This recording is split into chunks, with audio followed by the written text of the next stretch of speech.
Bismillahirrahmanirrahim. Assalamualaikum warahmatullahi wabarakatuh.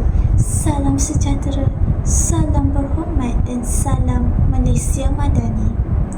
Nama diberi Aufa Nuridina binti Muhammad Halimuddin. Saya berumur 16 tahun, mengambil aliran kesastraan dan kemanusiaan ikhtisas. Saya merupakan anak didik sekolah menengah kebangsaan Sungai Pusu. Kod sekolah saya PEA 7616.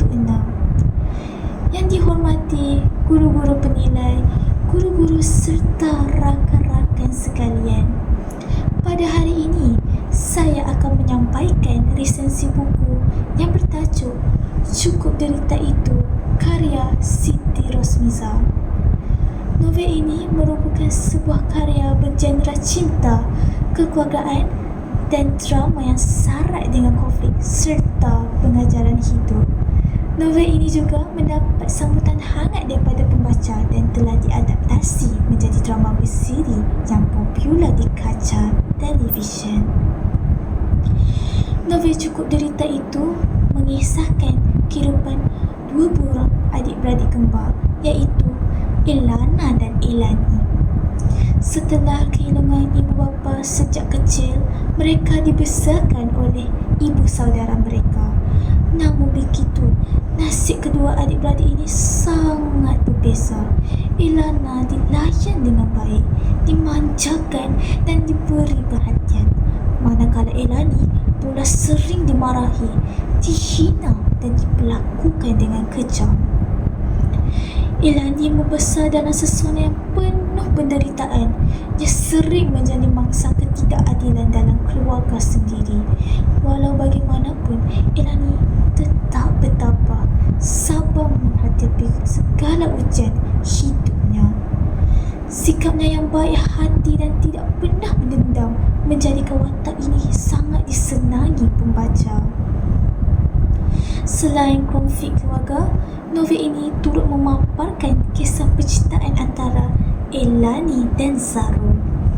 Kehadiran Zarul memberi sedikit sebanyak sinar baharu dalam kehidupan Ilani. Namun begitu, perjalanan cinta mereka bukanlah mudah kerana dipenuhi dengan cabaran, salah faham dan pelbagai rintangan.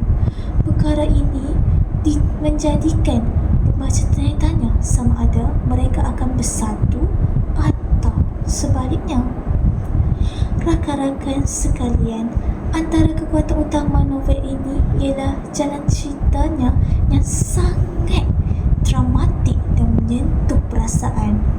Penulis ini berjaya menggambarkan penderitaan watak utama sehingga pembaca dapat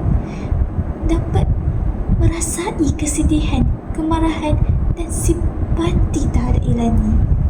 Selain itu, bahasa yang digunakan dalam novel ini juga mudah difahami.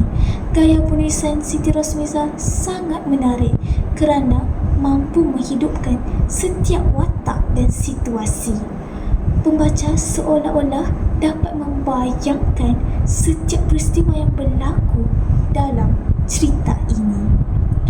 Novel ini juga menjadi lebih terkenal apabila diadaptasi menjadi drama bersiri. Drama tersebut mendapat sambutan yang hangat daripada penonton kerana barisan pelakon yang mantap serta jalan cerita yang penuh emosi. Hal ini membuktikan bahawa karya ini mempunyai nilai yang tinggi dan diminati ramai. Namun begitu, terdapat juga beberapa kelemahan dalam novel ini. Antaranya, sesetengah bahagian cerita terlalu panjang dan dipenuhi dengan konflik yang berterusan. Hal ini mungkin menyebabkan pembaca berasa sedikit penat atau geram dengan watak-watak tertentu. Selain itu, ada juga watak antagonis yang digambarkan terlalu kejam dan sukar diterima akal.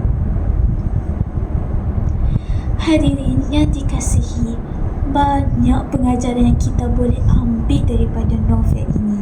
Antaranya, kita hendaklah sentiasa bersabar menghadapi dugaan hidup. Selain itu, kita juga tidak boleh berlaku zalim terhadap ahli keluarga sendiri kerana setiap perbuatan buruk pasti ada balasannya. Seterusnya, kita perlulah menghargai insan yang ikhlas menyayangi dan membantu kita ketika susah dan senang. Kesimpulannya, novel ini bukan sahaja menghiburkan, malah memberi banyak pengajaran kepada pembaca. Saya memberikan novel ini 4 daripada 5 bintang. Kalau ada sumur di ladang, boleh saya menumpang mandi. Kalau ada umur yang panjang, boleh kita berjumpa lagi. Sekian, terima kasih.